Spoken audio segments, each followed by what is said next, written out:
Sino sa apat na to yung pinaka-iconic na big winner para sa inyo? Yung kay Caprice. Alright.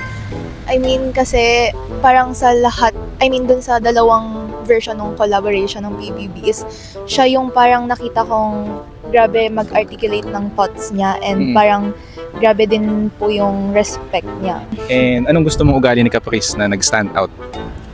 Yung pagiging appreciative po siguro niya as a person. Walang ngiti din siya eh, no? Yes po. Kasi naalala ko lang po yung clip na napanood ko sa TikTok na binigyan siya ng bag ng papa niya.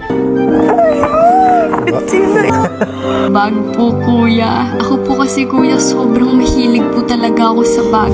Sobrang na-appreciate na po niya yun agad and parang nasabi din ng mga tao sa comment section na hindi siya palahingi na anak. So, Hindi siya materialistic. yes. I think si Mika Salamanca. Kasi as far as I know, marami siyang naging issue before siya sumali ng PBB.